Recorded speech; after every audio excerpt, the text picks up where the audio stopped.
ఈరోజు నేను ఆధ్యాత్మిక ఉన్నతి అనే దానికి అర్థం ఏమిటి, ఈ ఆధ్యాత్మిక ఉన్నతి అనే జరిగేటప్పుడు దాని ప్రక్రియ ఎలా ఉంటుంది, చివరిగా మనం ఆధ్యాత్మికంగా ఉన్నతి చెందినట్లు మనకి ఎలా తెలుస్తుంది,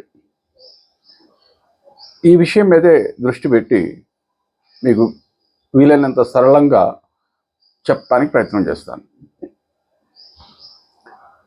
ఆధ్యాత్మిక ఉన్నతి అంటే మన కర్మల నుండి మనం ముక్తి పొందటం.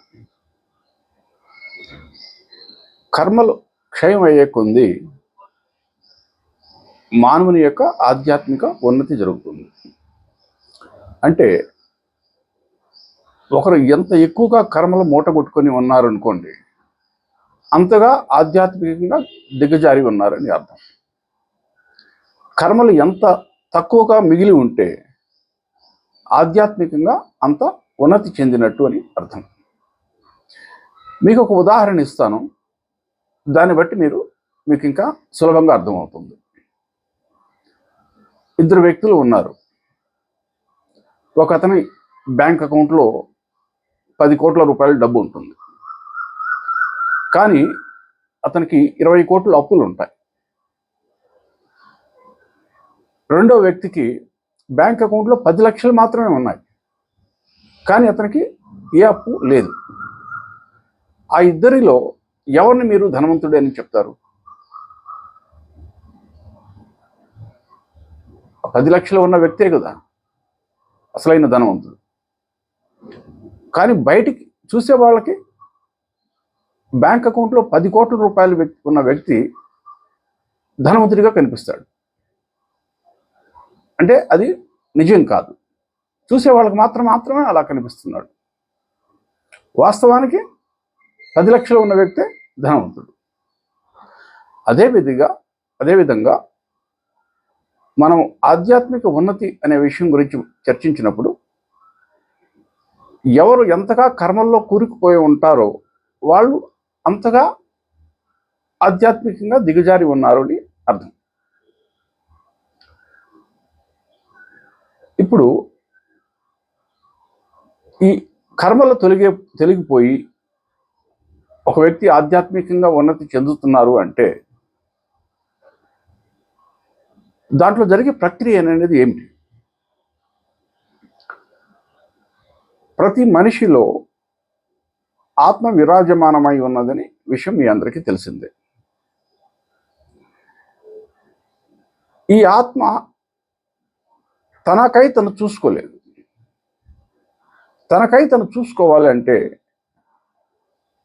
ఆత్మ యొక్క రూపం తనకి ప్రతిబింబించాలి. అంటే ఏదో ఒక పరికరం అనేది కావాలి. మనసు ఆ పరికరంగా ఉపయోగపడుతుంది. కానీ కర్మల్లో కూరుకుపోయి ఉన్న కారణంగా ప్రతి మనిషి యొక్క మనసు అల్లకల్లోలంగా ఉంటుంది. ఉదాహరణకి ఒక నీళ్ళ తొట్టి తీసుకోండి. ఆ నీళ్ళని కలిపెట్టినప్పుడు మనకు మన ముఖం కనిపించదు.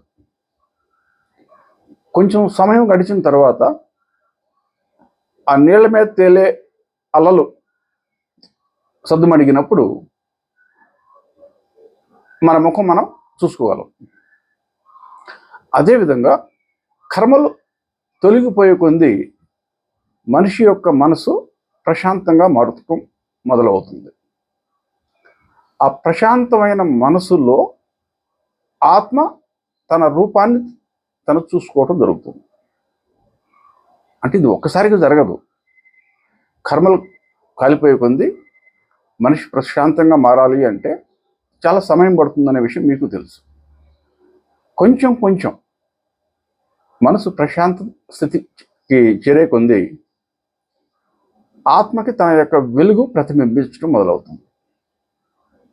అయితే ఇక్కడ ఒక చిన్న విషయం మీరు అర్థం చేసుకోవాలి. ఆత్మకి రూపం అంటూ ఏమీ ఉండదనే విషయం మీ అందరికీ తెలుసు. మరి ఆత్మకి ఏం ప్రతిబింబిస్తుంది అనే ప్రశ్న ఇక్కడ తలెత్తుతుంది. మనం అందరం వినే ఉంటాం, మీరందరూ పుస్తకాల్లో చదివే ఉంటారు. ఆత్మది సచ్చిదానంద స్వరూపం అని. ఆత్మే పరమాత్మ కదా. ఆ ఆత్మ విడదీరానిది అంటే మీకు అర్థమయ్యడానికి చెప్తున్నాను. దానికి ఉండే మూడు గుణాలు ఉన్నాయి. సత్, చిత్, ఆనందం. దాన్నే సచ్చిదానందం అంటాం మనం. సత్ అంటే ఆత్మ తప్ప ఇంకేమీ లేదనే విషయం ఆత్మకి స్వయంగా ఎరుకు ఉంటుంది. దాన్ని చిత్ అనేది కాన్షియస్నెస్ ఇంగ్లీష్లో. ఆనందం అనే విషయం మీకు తెలిసిందే, బ్రహ్మానందమైన స్థితి. సో ఆత్మకి తెలిసింది ఇది మూడు మాత్రమే. తాను తప్ప ఇంకేమీ లేననే విషయం, తనే సత్యం అనే విషయం, తను ఎప్పుడు ఎరుకుతోనే ఉన్నాను అనే విషయం, అలాగే తను ఒక బ్రహ్మానందమైన స్థితిలో ఇప్పుడు ఉంటాననే విషయం. ఈ సచ్చిదానంద స్వరూపానికి ఈ మూడు తప్ప ఇంకేమీ తెలియదు. సో ఈ విషయమే ప్రతిబింబించడం మొదలవుతుంది. ఎక్కడి నుంచి? ప్రశాంతమైన మనస్సులో నుంచి. ఎందుకంటే మనసు ఇప్పుడు అర్థంలాగా పనిచేస్తుంది కాబట్టి. సో ఒక వ్యక్తి ఆధ్యాత్మికంగా తాను ఉన్నతి చెందుతున్నాడా లేదా అనే విషయం ఎవరికి ఎలా తెలుస్తుంది? బయట నుంచి ఎవరికి తెలియదు, తనకు మాత్రమే తెలుస్తుంది అది. ఉదాహరణకి మహాభారతం లేదా రామాయణం తీసుకోండి. మహాభారతంలో మనందరికీ తెలిసిన విషయమే. కృష్ణుడు వీధుల్లో తిరుగుతున్నప్పుడు అతను ఎవరు భగవంతుడని గుర్తుపట్టలేకపోయారు. మరి అంత ఆధ్యాత్మికంగా అంత ఉన్నత స్థితిలో ఉన్న కృష్ణుడినే గుర్తుపట్టలేకపోయారు. అదేవిధంగా రాముణ్ణి ఎంతమంది చూడలేదు అయోధ్యలో? ఎవరైనా గుర్తుపెట్టగలిగారా భగవంతుడు అనే విషయం? సో కనుక ఆధ్యాత్మికంగా ఉన్నతి చెందుతున్నాడు ఒక వ్యక్తి అంటే ఆ విషయం బయట వాళ్ళకి తెలియదు. తెలిస్తే వాళ్ళకి కొంతమందికి మాత్రమే తెలుస్తుంది. ఏ విధంగా? కృష్ణుడు కొంతమంది మాత్రమే గుర్తుపెట్టగలిగారు. వాళ్ళు ఆ స్థితిలో ఉన్నారు కాబట్టి గుర్తుపెట్టగలిగారు కృష్ణుడు భగవంతుడు అని. అదేవిధంగా రాముడిని కొంతమంది మాత్రమే గుర్తుపెట్టగలిగారు. వాళ్ళు ఆ స్థితిలో ఉన్నారు కాబట్టి గుర్తుపెట్టగలిగారు. అదేవిధంగా ఒక మనిషి ఆధ్యాత్మికంగా ఏ స్థితికి చేరాడు అనే విషయాన్ని ఆ స్థితిలో ఉన్న కొంతమంది మాత్రమే గుర్తుపెట్టగలరు.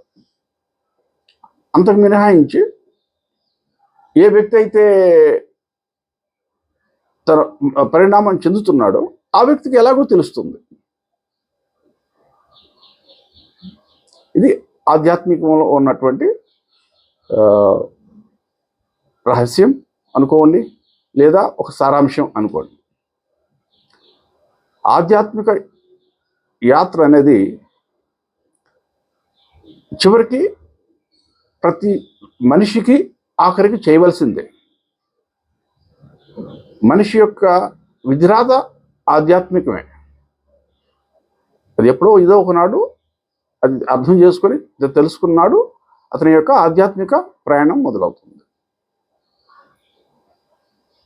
కర్మలు కాలేక ఉంది, మనసు ప్రశాంతం అవటమే కాదు, బాహ్యంగా ప్రపంచిక విషయాల మీద ఉన్న ఆసక్తి కూడా తగ్గిపోతుంది. దాన్ని మనం వైరాగ్యం అని కూడా అంటాం. ఆధ్యాత్మిక ఉన్నతి అనేది మీకు ఇంతవరకే చెప్పి ఉన్నాను. కర్మలు ఎంతగా కూరుకుపోయి ఉంటే అంతగా కర్మల్లో ఆధ్యాత్మికంగా దిగజారినట్టు అని. కర్మలు అంటే బాహ్యంగా ఏమైనా ఉండొచ్చు. చూసేవాళ్ళకి వ్యక్తి గొప్ప ఒక పెద్ద సంస్థకి యజమాని అయి ఉండవచ్చు, ఎన్నో మందిరాలు నిర్మాణం చేయించి వస్తూ ఉంటుంటాడు, లేదా గొప్ప గొప్ప యజ్ఞాలు, హోమాలు, అన్నదాన కార్యక్రమాలు చేయించవచ్చు. ఇవన్నీ సత్కర్మల కింద లెక్క కింద వస్తాయి. దాని ఫలితం తప్పకుండా దొరుకుతుంది. ఈ జన్మలో కాకపోతే మరొక జన్మలో మీరు ఎంతగా పుణ్యం సంపాదించుకుంటారో ఆ పుణ్యానికి మీకు ఫలితం దొరుకుతుంది తప్పకుండా. మంచి పుణ్యం సంపాదించుకుని ఉంటే బహుశా ఈ జన్మలోనో లేకపోతే మరో జన్మలోనో ప్రాపంచిక విషయాలన్నీ మీకు అనుకూలంగా మారుతాయి. ఇంకా ఎక్కువ పుణ్యం సంపాదించుకుంటే బహుశా ఈ స్వర్గలోకానికో గంధర్వలోకానికో వెళ్తారేమో. కానీ ఆధ్యాత్మికానికి దీనికి ఎలాంటి లింకు లేదు అసలు. ఆధ్యాత్మిక యాత్ర అనేది వేరు, పుణ్యం సంపాదించుకోవడం అనేది వేరు విషయం. అదేవిధంగా పాపానికి ఆధ్యాత్మిక యాత్రకి కూడా ఏ లింకు లేదు. ఒక వ్యక్తి ఎన్నో పాపాలు చేసి ఉండవచ్చు, దానికి శిక్ష అనుభవించవలసి రావచ్చు ఈ జన్మలో లేకపోతే మరో జన్మలో. ఎలాంటి పనైనా చేసి ఉండవచ్చు, కానీ భగవంతుడి దృష్టిలో పుణ్యం లేదు, పాపం లేదు. అది కేవలం మానవుల యొక్క పరిభాషలో మాత్రమే. ఇంకా చెప్పాలి అంటే ఒక పాపాత్ముడిని మోక్షం తెప్పించడం సులభం ఒక పుణ్యం సంపాదించుకున్న వ్యక్తి కన్నా. ఆ విషయం కూడా గమనించండి. ఎందుకంటే ఒక పాపాత్ముడు వస్తాడనుకోండి నా దగ్గరికి, అతనిలో తమో గుణం విపరీతంగా పెరిగిపోయి ఉన్న కారణం చేత నేను అతని చేత కొన్ని సత్కర్మలు చేయించడం మొదలు పెడతాను. భజనలు చేయమని చెప్తాను, లేదా పురాణాలు చదవమని చెప్తాను. దాంతో అతని యొక్క తమో గుణం సత్వగుణంతో సరి సమానంగా వస్తుంది. గుణాలు మూడు లేదా రజోగుణము, తమో గుణం, సత్వగుణం, 3 గుణాలు ఒక సమతుల్యత స్థితికి చేరినప్పుడు సులభంగా శక్తి జాగృతం అనేది జరుగుతుంది. ఆ వ్యక్తి కర్మల నుంచి ముక్తి పొందటం ప్రారంభిస్తాడు. అదే ఒక పుణ్యపురుషుడిని తీసుకొచ్చారనుకోండి నా దగ్గరికి, అతనికి ఆయనలో సంపాదించుకున్న సత్వగుణాన్ని ఎలా బ్యాలెన్స్ చేయాలి, నేను ఎలా సమతుల్యత స్థితికి ఎలా తీసుకురావాలి, అతనిలో తమో గుణం చాలా తక్కువగా ఉంది, సత్వగుణం చాలా ఎక్కువగా ఉంది, మరి అతని చేత ఇప్పుడు నేను సమాజానికి హాని జరిగేటువంటి పనులు చేయించాలి. అది ఎంత కష్టమో మీకు తెలుసు కదా. అతని లాభం కోసం నేను సమాజానికి హానికరమైన పనులు ఆయన చేత చేయించలేను కదా. బహుశా భగవంతుడు కూడా ఒప్పుకోడు కదా. అందుకు చెప్తుంది, ఒక పుణ్యం సంపాదించుకున్న వాడికి మోక్షం తెప్పించడం ఎంత కష్టం అనేది దీన్ని బట్టి మీకు ఈ పాటికి అర్థమయ్యే ఉంటుంది అనుకుంటున్నాను.